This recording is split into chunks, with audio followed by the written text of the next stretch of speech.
Hi, it's Paul Ryan. This is going to be the second last show that I'm going to do. All good things must pass, right? But fear not, it allows me more time to write music and get into the studio and record music, basically do music instead of talking about it. So what I'm going to do today is wrap up where we've come from in all of these shows. First, I'd like to thank everybody that's been tuning in. I hope you've found the sessions fun, informative, and well worthy of your time. Hope you've had half the fun listening in as I have had writing and presenting them. This is show number 51. Can you believe that? We've been running every single week now for almost a full year, basically a full year. Today, what I'm going to do is recap the shows very briefly, and next week, gaze into the crystal ball. Where's music going from here, and what will the future look like? I'll try to take a look at that next week. But for now, to recap, here are the shows that we did, or at least I'll just cover them really fast. We began by looking at what I call the magic of music. Looked at how different people create songs, and looked at, in depth, some of the greatest songwriters. The show spent time on different types of songwriters. I referred to those as players or poets. We covered some of the great creators of music during modern times. Dolly Parton, Brian Wilson, Freddie Mercury, and Queen. Spent a lot of time on them. We looked at how songs are created and why some songs just stick with us. The hooky part. And one of my favorite sessions of all of them was the one on how the human mind actually processes music physically and the role of different parts of the brain when listening to a song. After those shows, I widened things out a bit and looked at the all-time top-selling artists, and with the aforementioned creative side of music behind us now, some ideas on what made the top four. The Beatles, Elvis, Garth Brooks, and the Eagles. Why did they stand out from everybody else in terms of records sold? All four were unique, but there were a lot of similarities too. I did shows zeroing in on my own area and looked in depth at acoustic artists and how they changed the landscape.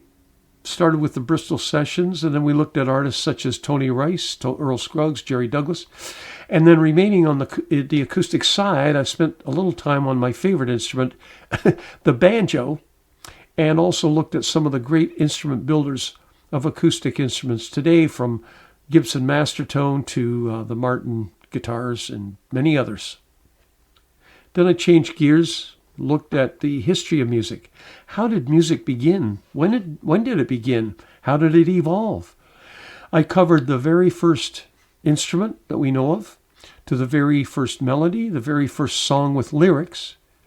And from there, the series expanded. It examined main eras that music went through, from the medieval period through the Renaissance to Baroque to classics and classical music, and then romantic music, and I took it right up to the current day. After the history of music, I zeroed in on the music industry of today, specifically the USA recorded music industry, and asked, how big is it? How much do people spend buying music? And what's the average purchase price? How about the biggest spenders? How large is the streaming area these days? We looked at all of that, and I tried to connect some of the revenue dots with regard to consumer consumption and industry revenues from streaming and revenue into specific genres and a whole bunch of other little pockets or factors within spending.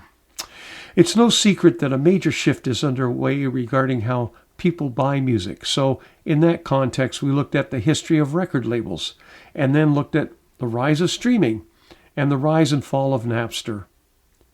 Looked at the rise of the indie musician and also the role, at least so far, of AI music, and looked at a 2023 Beatles release using AI. And through that past year, I selected 4 seminal events that I believe changed the way music has been played and consumed forever and forever. Amen. The first was Hurricane Hymn number 6. It was done in 1400 BC, the very first melody we know of.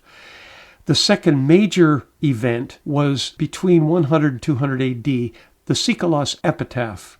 That was the very first music we know of with lyrics. The third big wave, the big change for me, was Beethoven's Ninth Symphony. It was first performed in May 1824. And the fourth, I think we're living right now. It's the age of technology, with streaming replacing physical product. During the shows where we examined the music industry in terms of its revenue size and makeup, we covered a lot of ground. So for today, I'll just touch on a few of the main findings. Looking at 2026, for example, total revenue in the American recorded music industry will be at $18.3 billion, of which most, 84%, or $15.4 billion, from streaming.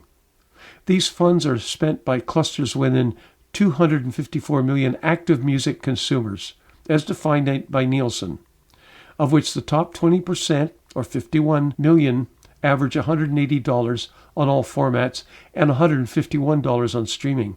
Top 40%, or 100 plus million people, will average $116 on all formats or $97 on streaming. The top genres are R&B and hip-hop at $4.3 billion.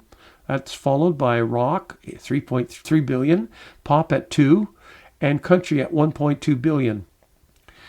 However, I did add that genre definitions can be slippery, so these are only ballparks. In terms of the digital streaming services, DSPs, Spotify market shares at 32%, so USA revenues are at about $5 billion. The Apple Group at 24% share, $3.7 billion. Amazon at 17%, $2.6 billion. And YouTube at 6% and $1 billion. One caveat there, YouTube is climbing real quick, and so is TikTok, anything with videos. Some of the revenue figures might be slightly higher since the RIAA, the Recording Industry Association of America, reports they do represent about 90% of revenue in their accounting, so there may be a little bit more than that 18 plus that I mentioned.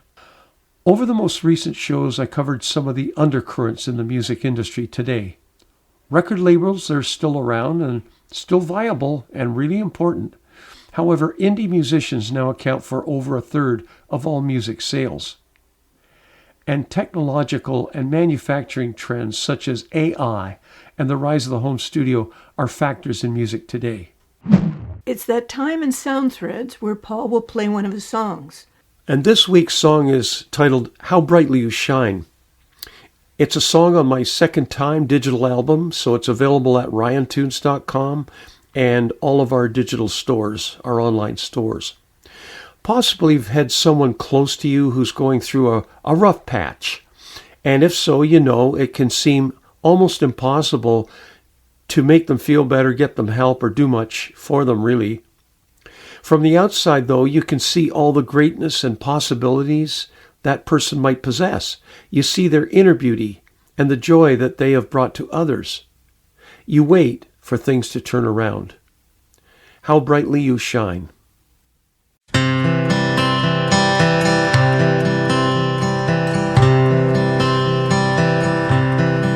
When the world's upside down, you feel helpless and small. When there's no end in sight, nothing stopping your fall. It's hard to imagine all the hurt you've been through. When one of life's moments brought you nothing that's good, take a long look inside to a place way down deep. See how brightly you shine. That's what others can see.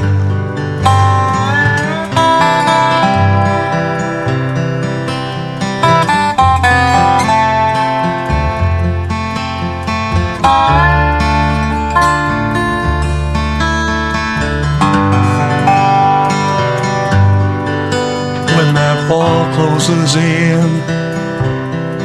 don't let that special glow fade. That's the key that will lock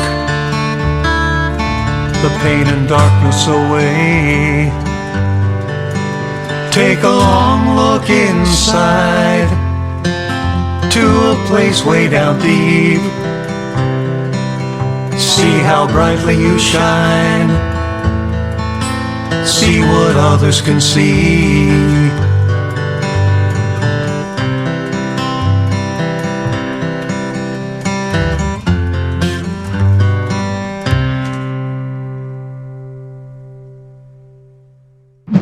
And now, here is this week's episode of The Musical Life of Freddie Spaghetti. Freddie has been rehearsing over and over exactly what he'll say to Rob Delroy during the next contract meeting. He'd tour, but it's only going to be up to 10 shows. Meanwhile, Bob Hackett can fit in as a lead vocalist with Jeannie Hooks. In fact, Freddie believes that Hackett's vocals really are far better than his own. Bob's healthier now. He wants to sing and play. He loves to tour. And he can sure use the money, maybe buy back that old farm or one just like it. Rob listens intently to each point after point. And when Freddie finally winds down, Delroy speaks up. "This is what you want?" "Yes." "But here's the problem. The audience comes to see you. You. Not someone else doing your songs." "Well, not if we ease it in, thinking Bob and I together for a while." Rob Delroy is a professional. He knows that Freddie has been a dependable moneymaker, a good performer, and he's quickly gaining a feel for the business side of music. Maybe it was his years at the old forklift job when he worked for a company that emphasized and rewarded accountability. Delroy wasn't sure, but he now thinks of Freddie as a moneymaker plus having good business instincts. Delroy's first priority is to keep Freddie on board. So, he will at least entertain this crazy idea. It might work, but there are plenty of questions and concerns. How good was this Bob Hackett guy, and why hadn't he ever heard of him? Would Jeannie's vocals sound right with him? Most of all, would the audience dry up without Freddie? One by one, Delroy asked his questions. Freddie felt like a tennis player, batting each one back. Boom, boom, boom. Besides, Freddie saved up his closing pitch for last. "I promise you 10 brand new songs during the year. That's a lot. 10 songs, all original material, and all with Delta." Thanks for listening to this week's Sound Threads. Hope you enjoyed it.